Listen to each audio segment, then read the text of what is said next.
Welcome allihopa, and I think we all know who is waiting for. Welcome, Patti Smith.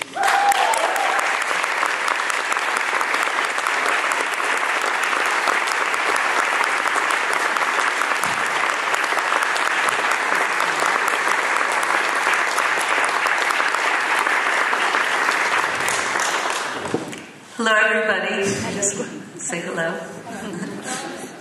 So, and hello. Yes. Nice hello. to see you. Nice to see you. I think actually we could start with a book of photographs. I did buy this book, now I got a cover at home, by Judy Lim, who's done a book of photographs of Patti from late 60s, early 70s. And I think we got one of those photographs here. Yes, my room. Do you think we could start, and you could tell us a little bit about this room and this photograph? Yes, well, that was taken in 1970, and I will say that my present room and my hotel room looks about the same. I seem to take my mess wherever I go. But I lived in a loft with Robert Mapplethorpe, and this was my half of the loft.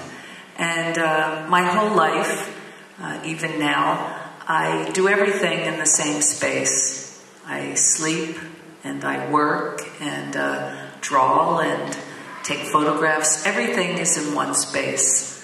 And everything reflects my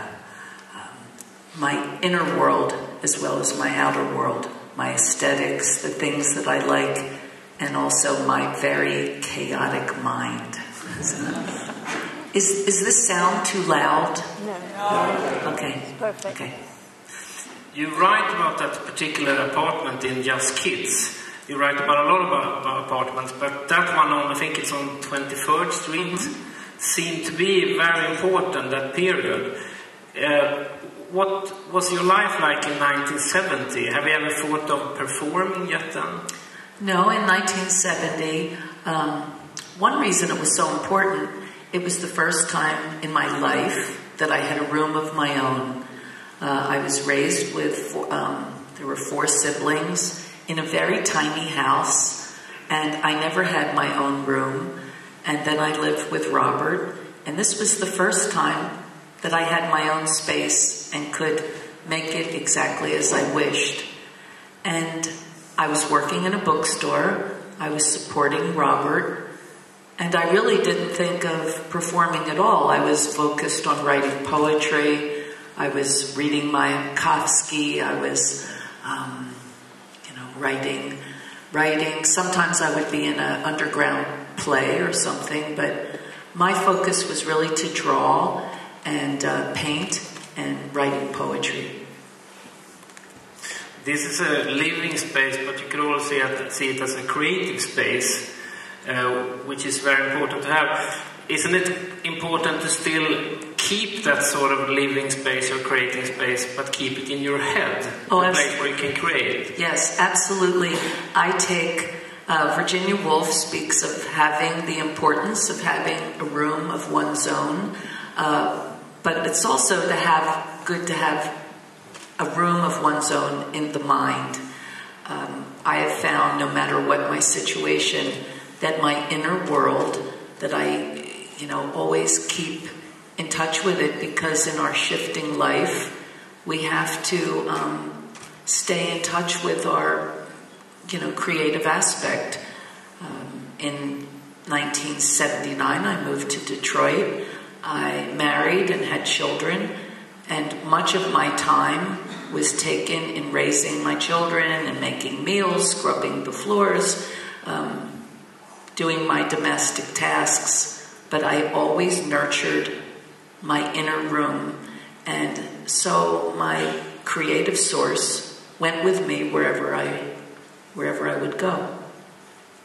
How do you sort of keep that in the room and protect it from intruders? I have a huge mastiff, a big dog that keeps everybody out. No. I've been doing it as a child. I was always as a child, I was always an outsider. I had a happy childhood, but I was always a bit on the outside. Lived in my own world, a world of books and imagination. And so I have been nurturing it and living within it all my life. It is a very familiar space. And I have no need to guard it because it's who I am. It's not going to dissipate. And no matter what sacrifices I've had in my life, that space, that creative space that also is connected with the soul and the heart and the mind has remained intact. I guess whatever you work with, but maybe especially in the recording industry, you may have that room intact when you start, but then people start knocking on that room and rearranging the furniture and everything. No. It's impossible. First of all, I think that my room is so I have developed it so much through the years that it would be impossible to decipher. I have no fear. It's where my work comes from, and I offer my work to people. There's no reason for them to invade my celestial space or my inner celestial space. I think that an artist gives as much as one can give, and we always have to save a little for ourselves, not in a selfish way, but so that we can constantly rejuvenate or have something new to give. And and also I do so many things that there are so many rooms. There's little compartments in my room. I have the photography room and the writing room and the painting room and the room that tends to my children. And it's a labyrinth of rooms. You talk now about a lot of your influences, and I think one of the many great things about Just Kids, your book that I presume quite a lot of people have read, is that you're so open with your influences all the time. Well, I think it's important. I share my influences so that other people can find them. I'm happy to tell people who has inspired me and who has influenced me so they too can experience these people. When I take photographs, I photograph things that I can share with others who perhaps will not go to the places that I go to or see the things that I've seen. But I think that it's one of the most beautiful things in life, what man gives to each other.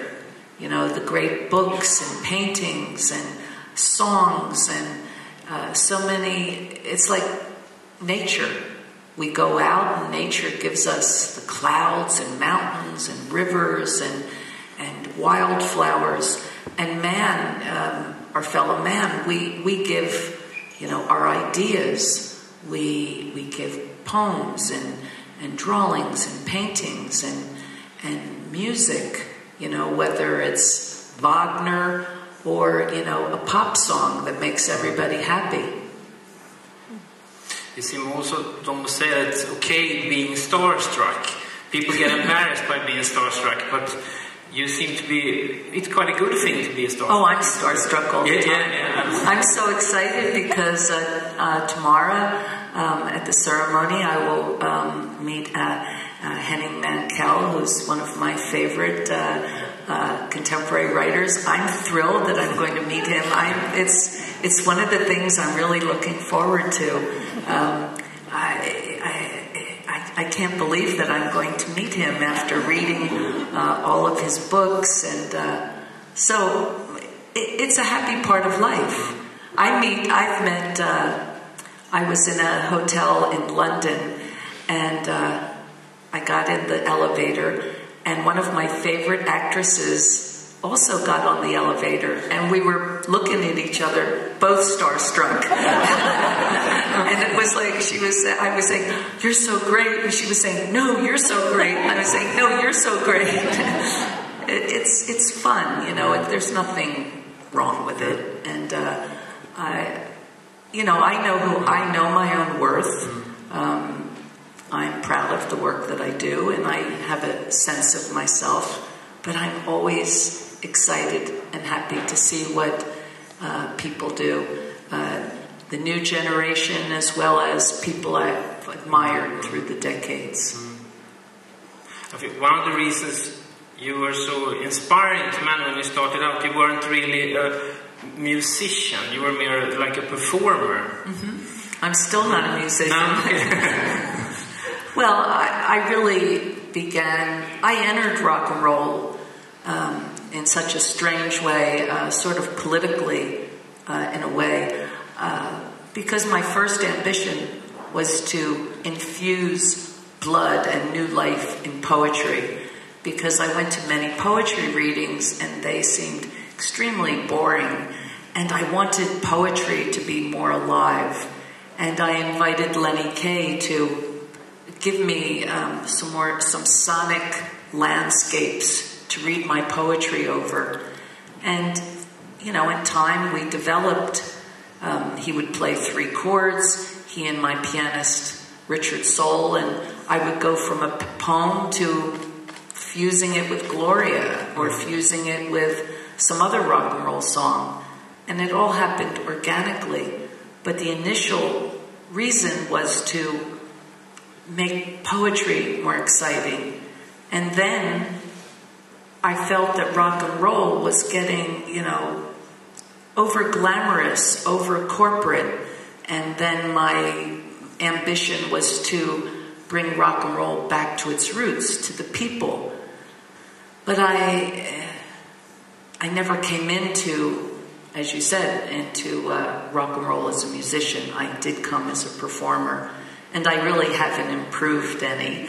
But I think I am a natural performer and communicator, so I'm still here. So.